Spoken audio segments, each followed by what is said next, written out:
Halo pemirsa, kita berjumpa di segmen Sino News 5, ruang bincang yang bukan sekedar menyampaikan berita, tapi juga mengajak kita semua untuk berpikir lebih dalam tentang apa yang sedang terjadi di negeri ini. Saya David Silahoy.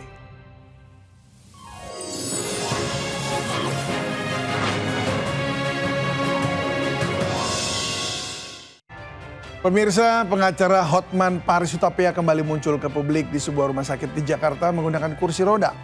Hotman menyatakan mundur sebagai kuasa hukum ex-Jampitsus Febri Adriansyah dengan alasan kesehatan. Ya, inilah penampilan terbaru Hotman Paris di Rumah Sakit Medistra Jakarta. Hotman mengaku sedang menjalani pengobatan atas penyakit yang ia alami saat ini. Dalam keadaan saat ini, Hotman menyatakan mundur sebagai kuasa hukum ex-Jampitsus Febri Adriansyah yang menjadi tersangka kasus dugaan TPPU. Hotman mengaku pengunduran dirinya murni atas alasan kesehatan.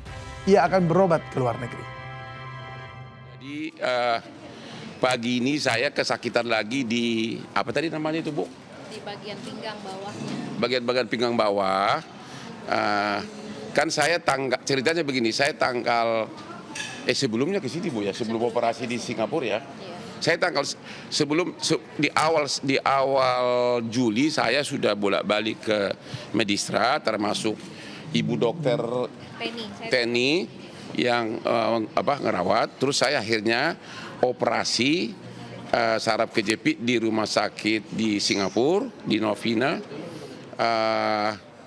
dan akhirnya dioperasi di bius total 2 malam opname, harusnya 4 malam opname, tapi seperti biasa aku raja bandel, baru 2 malam aku kabur ke Hilton Hotel di Singapura, padahal lain dokternya marah, kan nggak boleh. Terus menurut dokter di sana 2 minggu nggak boleh kerja. Anda tahu kan saya kerja 2 minggu ini, yang Anda tahu lah kasusnya kan. Ya akhirnya makin parah. Aku sangat khawatir, katanya kalau takut jadi lumpuh karena selama 2 bulan kan saraf gua itu ke kaki. Usai dilantik di istana oleh Presiden Prabowo, Kepala Badan Gizi Nasional Sudaryono langsung menuju kantor Badan Gizi Nasional di Menteng, Jakarta Pusat. Kedatangan Sudaryono disambut Wakil Kepala BGN, jajaran deputi dan karyawan BGN. Ya, ini hari pertama menjabat sebagai Kepala Badan Gizi Nasional, Sudaryono langsung tancap gas. Sudaryono mengatakan akan langsung bekerja setelah dilantik. Menuju kantor PGN, Sudaryono memimpin rapat perdana dan mengevaluasi berbagai program kerja Badan Gizi Nasional. Sudaryono diketahui telah mengikuti proses perumusan program MBG sejak awal, sehingga dinilai memahami konsep dan teknis pelaksanaan program prioritas pemerintah. Bahwa saya memiliki keluarga, saya memiliki sahabat, saya memiliki teman, rekan, siapapun itu termasuk alumni dan seterusnya. Dan saya ingin menyampaikan bahwa sebagai kepala ini, kalau nantinya ada orang misalnya menawarkan jasa, barangkali dengan imbalan, ngaku-ngaku orang saya, keluarga saya, sahabat saya, teman saya, alumni bersama saya, dan lain-lain, yang dirasa tidak sesuai, saya pastikan itu tidak benar. Dan saya minta kepada yang bersangkutan misalnya, itu kemudian dilaporkan kepada pihak yang berwajib. Nggak ada. Saya tidak punya SPPG, saya tidak punya dapur, saya tidak ada keluarga saya yang punya dapur. Presiden Prabowo Subianto resmi menunjuk Kuntadi sebagai Jampitsus Kejaksaan Agung. Keputusan Presiden telah ditandatangani dan akan segera diserahkan kepada Kejaksaan Agung untuk ditindaklanjuti.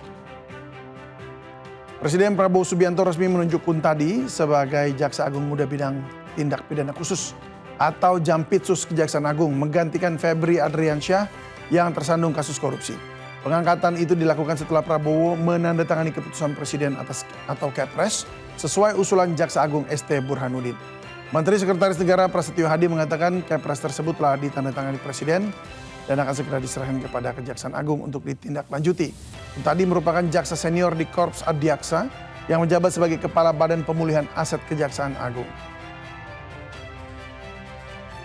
Dapat kami informasikan bahwa kemarin Bapak Presiden telah menandatangani Kepres sesuai dengan hasil dari tim penilai akhir sebagaimana mengacu kepada surat usulan dari Jaksa Agung yang kemudian rencananya hari ini akan kami tindak lanjuti secara administratif untuk nantinya petikan dari Kepres tersebut kami kirimkan kepada instansi terkait dalam.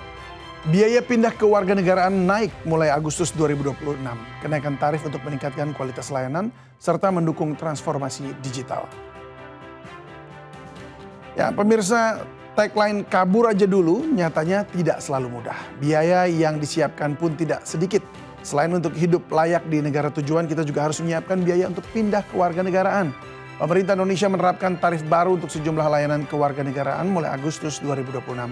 Ketentuan ini diatur oleh Peraturan Pemerintah Nomor 30 Tahun 2026. Bila sebelumnya biaya melepas kewarganegaraan hanya Rp500.000, kini naik menjadi Rp3,5 juta. Sementara biaya melepas kewarganegaraan atas permohonan sendiri naik dari Rp1 juta menjadi Rp5 juta. Pemerintah beralasan tarif ini untuk mendukung transformasi digital. Kualitas layanan pun akan terus ditingkatkan. Dan itu mempercepat semua dengan transformasi digital seperti yang diminta oleh Bapak Presiden. Nah, pemeliharaan alat semuanya itu memerlukan sebuah upaya, effort dari negara agar semua layanan digitalisasi di Kementerian Hukum itu bisa berjalan. Jadi sama sekali itu bukan sesuatu yang memberatkan dan tidak semua berlaku.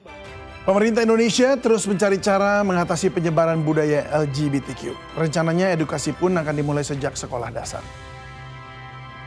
Meningkatnya budaya LGBTQ membuat pemerintah turun tangan dan menetapkannya menjadi ancaman non-militer.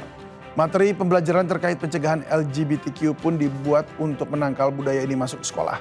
Rencananya materi tersebut mulai diberikan mulai kelas 4 SD. Peraturan melalui larangan budaya LGBTQ tertuang dalam Peraturan Presiden Nomor 111 Tahun 2025 yang menjadi landasan bagi kebijakan umum pertahanan nasional periode 2025-2029. Penyebaran budaya LGBTQ atau lesbian, gay, bisexual, transgender, dan queer diklasifikasikan ke dalam ancaman non-militer berdimensi sosial, budaya, dan ideologi. Peraturan Presiden tersebut telah resmi ditetapkan pada 25 Oktober 2025 lalu. Sementara itu, Majelis Ulama Indonesia menggodok RUU Pidana tentang LGBTQ.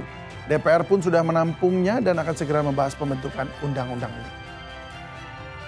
Presiden tidak menyerang personal-personalnya, tapi budaya penyebarannya itu adalah ancaman terhadap pertahanan negara. Karena itu Kemenak menyusun kurikulum, nanti akan di-insert dalam kurikulum yang sudah ada.